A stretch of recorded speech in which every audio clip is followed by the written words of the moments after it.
Fala galera, beleza? Bem-vindos a mais um vídeo por aqui. Resolveremos 5 questões da Lei 8.112 de 1990.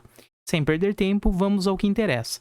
Só relembrando, primeiro eu leio o enunciado da questão, peço para que vocês pausem o vídeo e volto na sequência depois de 3 segundos, primeiro com o gabarito e depois uma rápida explicação. Vamos lá, questão de número 1. O servidor responde civil, penal e administrativamente pelo exercício irregular de suas atribuições. Tendo em vista esse comando legal, é correto afirmar: letra A. Pode haver responsabilidade civil sem que haja penal, mas inexoravelmente haverá obrigação administrativa.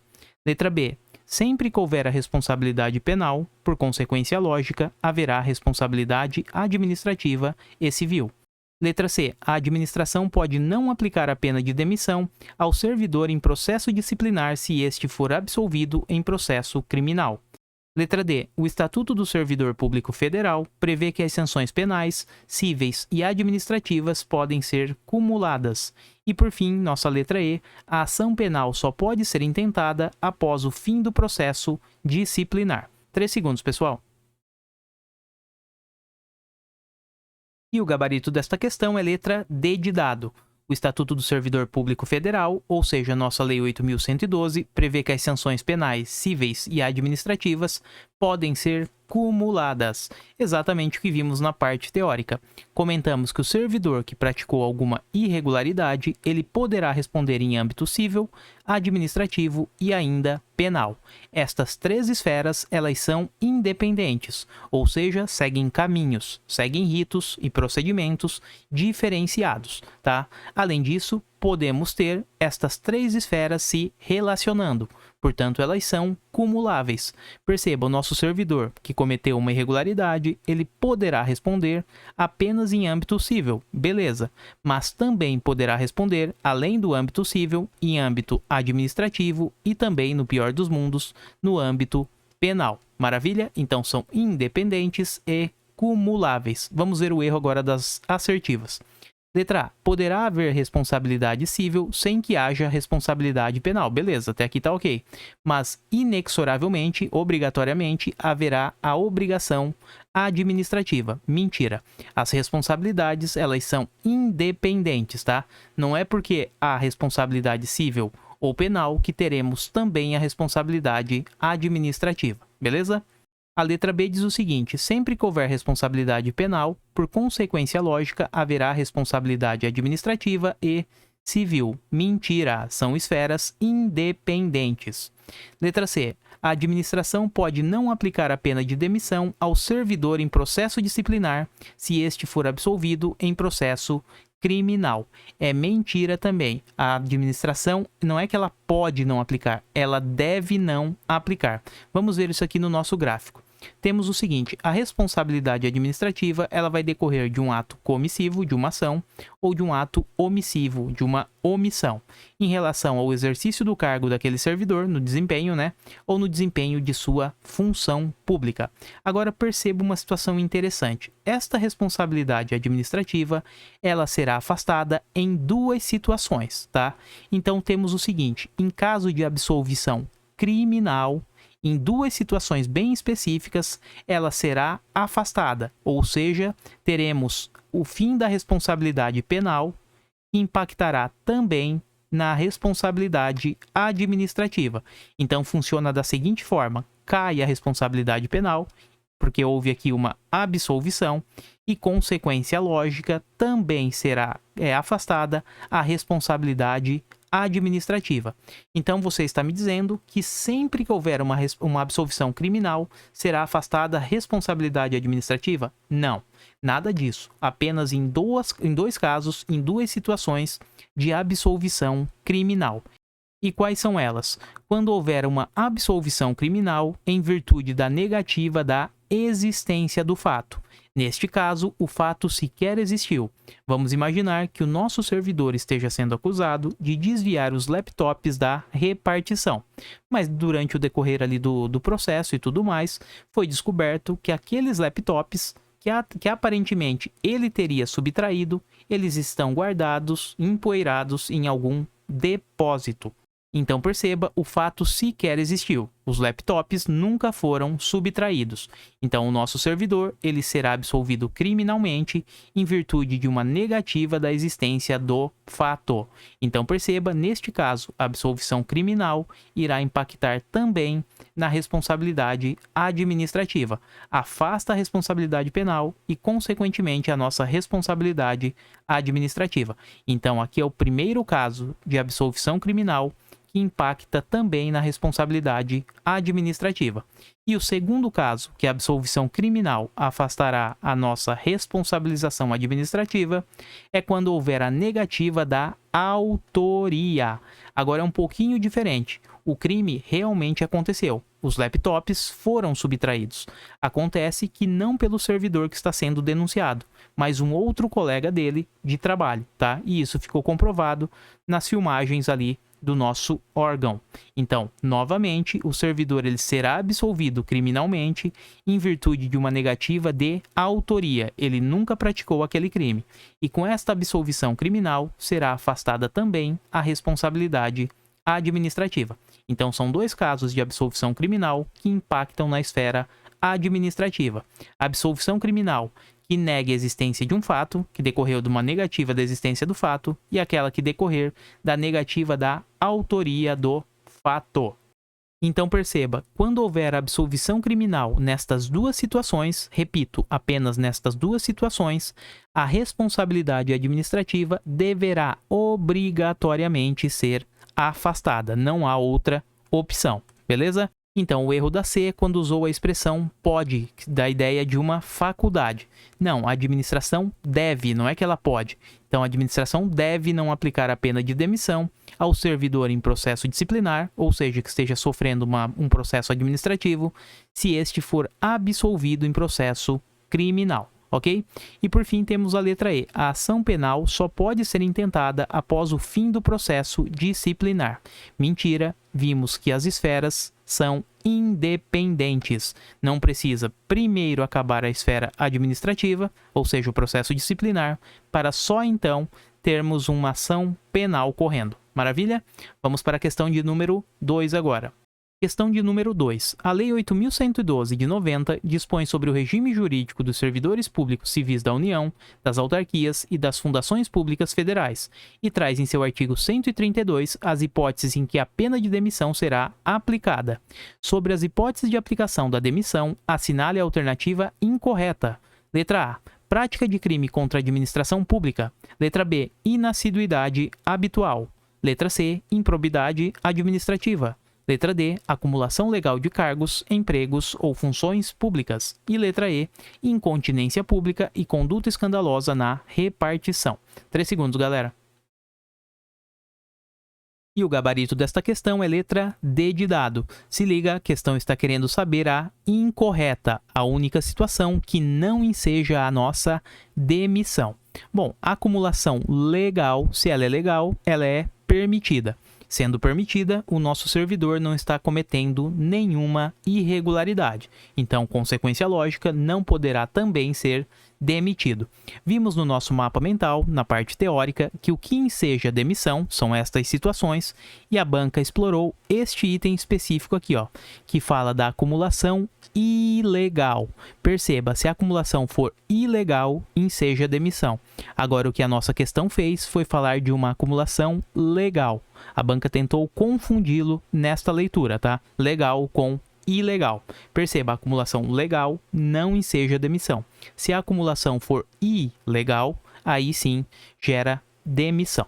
Maravilha? Então precisamos sempre ter em mente este nosso mapa mental, que mais uma vez salvou aqui na resolução da questão.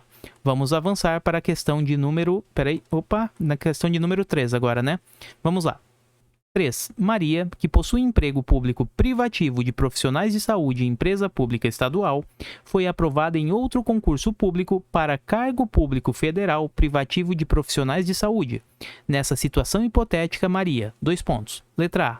Poderá assumir o cargo e acumular as duas funções públicas, não se aplicando a esse caso o teto remuneratório da administração pública. Letra B. Não poderá acumular as funções, porque uma é estadual e outra é federal. Letra C. Não poderá acumular as funções, porque apenas um dos vínculos é oriundo do regime estatutário. Letra D. Não poderá acumular as funções, porque não há previsão constitucional expressa que permita acumulações de funções públicas remuneradas. Letra E. Poderá assumir o cargo e acumular as duas funções públicas, se os horários forem compatíveis e as profissões forem regulamentadas. 3 segundos, galera.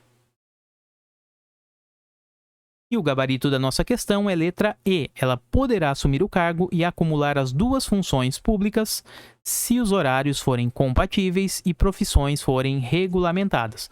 Perceba, temos que Maria, ela é uma profissional da saúde e foi aprovada em um outro concurso também relacionado à área da saúde. A questão quer saber se ela pode acumular saúde mais saúde. Bom, vamos revisitar aqui a nossa teoria rapidamente. Bom, então a regra geral é o seguinte: a Constituição nos diz sobre a acumulação de cargos públicos que, via de regra, ela é vedada.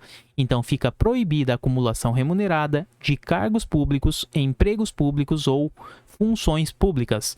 Isso vale para dentro, das fundações públicas, autarquias, sociedade de economia mista e empresas públicas, em âmbito da União, Estado, Distrito Federal e territórios e também municípios. Então, regra, fica vedada a acumulação remunerada de cargos públicos, empregos públicos ou funções públicas nas fundações públicas, autarquias, sociedade de economia mista e também empresas públicas da União, Estados, Distrito Federal e municípios e também territórios. Vimos, portanto, a regra. A Constituição diz que a acumulação remunerada é vedada. Agora, excepcionalmente, a Constituição traz 3 exceções, situações que poderemos acumular cargo, emprego ou função pública de forma legal. E quais seriam estas 3 situações? A primeira exceção que temos, ou seja, que a acumulação é permitida pela Constituição, é um cargo de professor com outro cargo de professor. Além disso, temos um cargo de professor, é possível acumular com um cargo técnico ou científico. E também é possível acumular, segundo a Constituição, um cargo na saúde com outro cargo na saúde, desde que sejam profissões regulamentadas. Nas 3 situações, é exigida a compatibilidade de horários, ok? Então, recapitulando, a acumulação será permitida, a Constituição autoriza um cargo de professor com outro cargo de professor, um cargo de professor com outro cargo técnico ou científico, ou ainda, que foi aqui que a questão cobrou, estava explorando, um cargo na área de saúde com outro cargo de saúde, desde que as profissões sejam regulamentadas. Então, vamos voltar ao nosso gabarito, é justamente isso que fala. Poderá assumir o cargo e acumular as duas funções públicas, ou seja, saúde mais saúde, se os horários forem compatíveis e as profissões regulamentadas. Maravilha? Então, a Maria, ela poderá sim acumular o cargo da saúde com outro cargo na saúde, desde que as profissões sejam regulamentadas e haja compatibilidade de horários. Só assim, sabendo que ela poderá assumir, poderá acumular, já teríamos que não pode ser a letra B, o nosso gabarito, não pode ser a letra C e também a letra D. Vamos ver o erro da A. Poderá assumir o cargo e acumular as duas funções públicas, certinho, não se aplicando a esse caso o teto remuneratório da administração. Mentira, é aplicado no caso de acumulação de cargos públicos o teto remuneratório, ou seja, a soma do que receberá nos 2 cargos não pode ser superior ao teto remuneratório da administração pública. Maravilha, pessoal? Então, o nosso gabarito é letra E. Até porque a nossa letra A errou neste ponto, quando disse que o teto não será aplicado. O teto será aplicado, sim. Vamos agora avançar para o nosso item 4, que diz o seguinte: Poliana é servidora pública federal e causou danos ao erário, tendo sido condenada a ressarcir os prejuízos aos cofres públicos, mas veio a falecer antes que essa dívida fosse quitada. Nessa hipótese, conforme a Lei 8.112 de 90, é correto afirmar que a dívida, letra A, é extinta com a morte de Poliana. Letra B, será perdoada se Poliana faleceu no exercício de suas funções. Letra C, será transmitida aos herdeiros até o limite do valor da herança recebida. Letra D, somente será de responsabilidade dos herdeiros se Poliana deixou testamento transmitindo todos os seus bens e dívidas. E letra E, deverá ser paga integralmente pelos seus sucessores, independentemente do valor da herança. 3 segundos, galera. E o gabarito por aqui é letra C. Será transmitida aos herdeiros até o limite do valor da herança. Então vamos imaginar o seguinte: o nosso servidor público deixou aqui, ele foi processado e condenado, ficou uma dívida de 500 mil reais, tá? Suponhamos que ele faleceu. Os seus sucessores, eles serão responsabilizados pela dívida. Agora, muito cuidado, não em sua integralidade. A dívida será transmitida sim aos herdeiros, mas até o limite do valor da herança que recebeu. Então, vamos imaginar que o filho deste servidor recebeu de herança 10 mil reais, um fusquinha velho, tá? Ele será responsabilizado pela dívida do seu pai, mas apenas neste valor da herança. Ou seja, ele paga 10 mil. Os outros 490, a diferença aqui, né, entre os 500 e os 10 mil, ele não deverá ser responsabilizado. Este valor acabou se perdendo. Beleza? Então perceba, a dívida será transmitida aos herdeiros até o limite do valor da herança. Muito cuidado aqui. Beleza? Avançando mais um pouco para a nossa última questão, número 5. A responsabilidade administrativa do servidor público, letra A, será afastada também no caso de absolvição criminal por insuficiência de provas. Letra B, não será afastada no caso de absolvição criminal que negue a existência de sua autoria. Letra C, será afastada também no caso de absolvição criminal que negue a existência do fato. Letra D, não será afastada em nenhuma hipótese, face à inexistência de relação com a absolvição criminal. E letra E, será afastada no caso de absolvição criminal por qualquer fundamento ou motivo. 3 segundos, galera. E o gabarito dessa questão é letra C. Portanto, a responsabilidade administrativa do servidor público, ela será afastada também no caso de absolvição criminal que negue a existência do fato. Eu falei agora há pouco sobre isso, né? Comentei detalhadamente cada situação, mas vamos novamente recapitular. Quando falamos de responsabilidade administrativa, um ponto interessante aqui é o seu afastamento. Bom, esta responsabilidade administrativa, ela deverá ser afastada em duas situações específicas. Quando ocorrer absolvição criminal que negue a existência do fato, ou ainda absolvição criminal que negue a autoria. Então perceba, apenas em duas situações que rolar absolvição criminal, teremos afastada também a responsabilidade administrativa, quando a absolvição criminal negue a existência do fato ou negue a autoria do fato. Só, repito, apenas nestas duas situações. A partir disso, vamos ver o erro agora das outras assertivas. Vamos lá, letra A. Será afastada, então temos a responsabilidade administrativa do servidor público, será afastada também no caso de absolvição criminal, até aqui está ok, por insuficiência de provas. Nada de insuficiência de provas. Recapitulando, apenas em duas situações a absolvição criminal afastará também a responsabilidade administrativa, quando negar a existência do fato ou negar a autoria do fato. Não tem nada com insuficiência de provas. Letra B, não será afastada no caso de absolvição criminal que negue a existência de sua autoria. Mentira, neste caso, será afastada. O erro está aqui no não será, tá?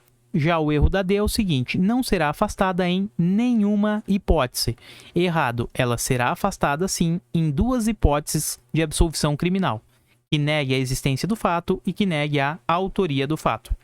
E a letra E erra neste ponto, ó, sempre será afastada, no caso de absolvição criminal, por qualquer fundamento ou motivo. Mentira.